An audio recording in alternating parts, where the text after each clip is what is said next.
So, hello guys. Welcome to my vlog. This is Presilyn Giban. And today's video is nagpre-prepare po ako sa mga gamit para sa aking earning units.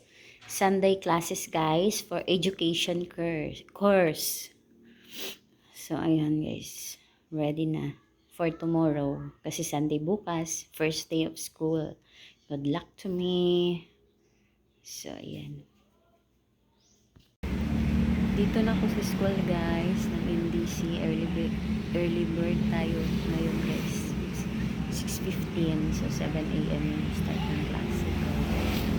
So magantay lang tayo na mag 7 AM.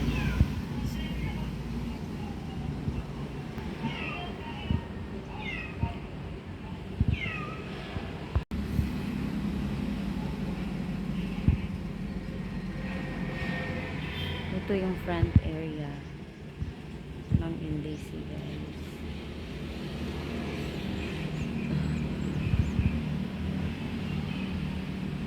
So maglibot muna tayo sa loob ng school.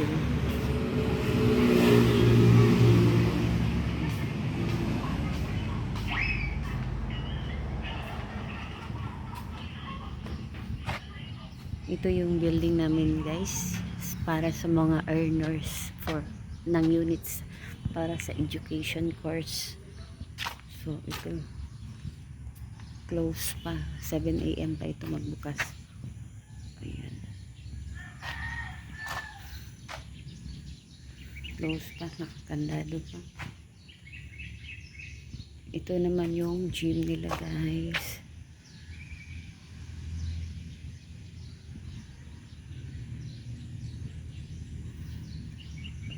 First day of school, late na.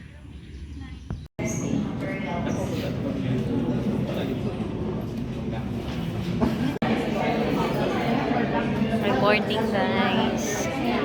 So 100 plus kami nga students.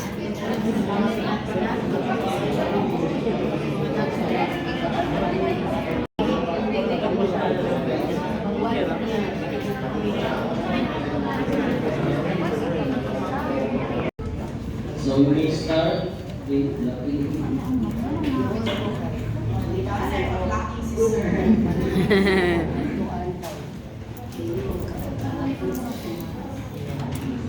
So the information that brought out by a number of groundbreaking researchers tell us that you can be an effective facilitating learning if you have a good working knowledge of your learners' development. So in this unit, the very basic development theories are viewed. So in this module,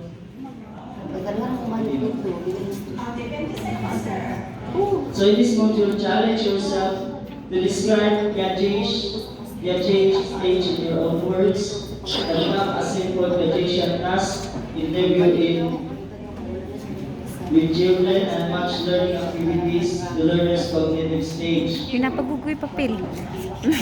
So, the education trend brought up by a number of groundbreaking researchers tells that one can be effective facilitator of learning. So, as you can see, as you mentioned nila, one can be effective facilitator of learning, which is wala siya ningon na can be effective as a teacher now. So, we as a 21st teacher, we are more on facilitator, meaning dili na pareha sa una na si teacher teaches or talk and talk.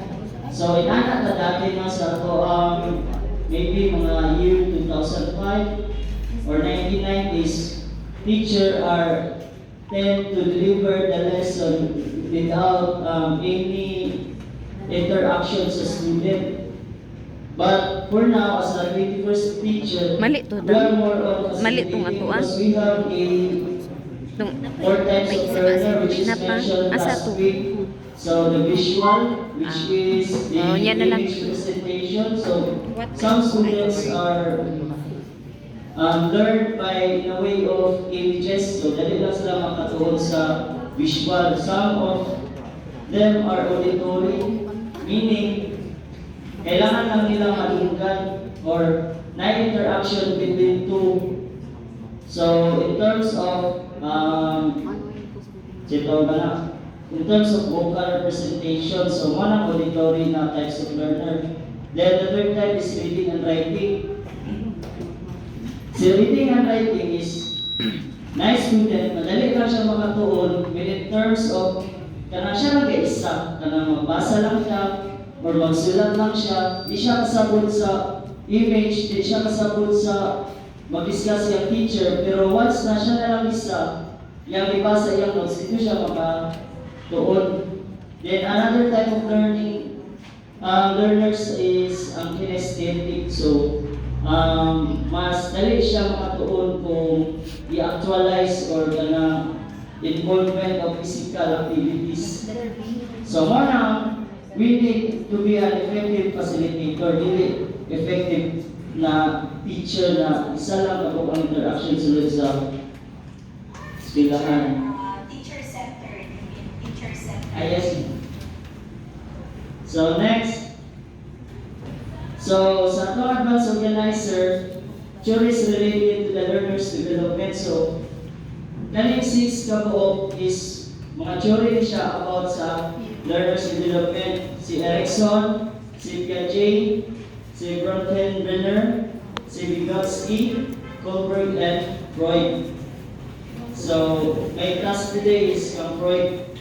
Right. So, Sigmund Freud Freud. have 3 components of personality, 5 psychosexual stages of development, and si Erikson is 8 psychosocial stages of development.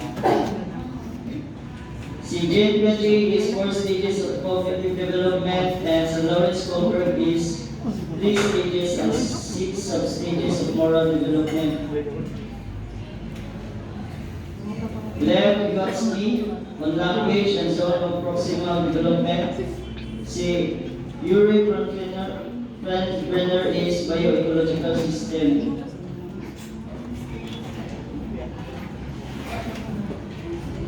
So these ideas of theories remain to be foundational in the teacher's understanding of learner's development. So as we call the highlights of their theories, so dili na natin define ang ilang mga theories sa deeper way. No? So ang ato lang i-focus is ang highlights.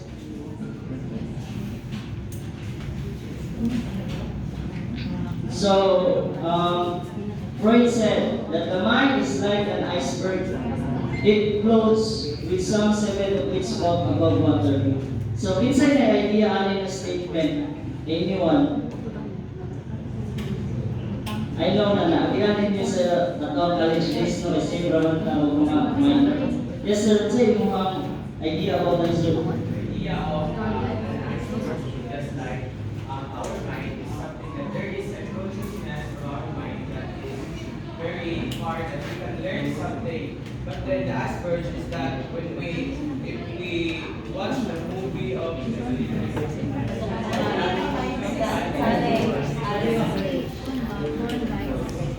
So if we watch the movie of the Titanic, we can imagine that there's an iceberg. So, ang ice siya, makita lang ito ang magamay ang sa ibabaw ng ice, meaning the sea level. Pero naapay mas dako sa ilalo, which is ice too. So, nagkapay mas dako. Tingnan ang idea that there is something in our mind that is bigger of our consciousness. That is what we call subconscious. Thank you.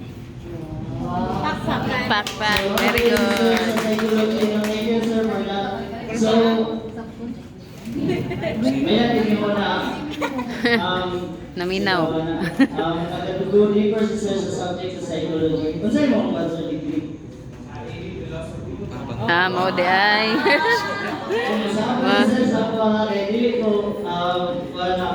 This is our minor subject way back 5 years ago siguro. So, tama to. If you have the idea, the knowledge, the concept based from your bachelor's degree, you may share. Oh. Okay. Hindi man din lahat dito expert. Yes. You can share your own ideas so that everyone will know. Yes. So, tama itong game ni Sir, no? when it comes to iceberg, so makita lang nimo ang sa ingon niya is 1/7, which is approximately 14% lang. Meaning, gamay lang kayo ang imong makita or physically na makita sa bata na mo yung attitude, which is 14% lang when it comes to mathematical expression ng 1/7. So, nasa 7 ka attitude, isa lang ang imong makita. So, asan po iceberg?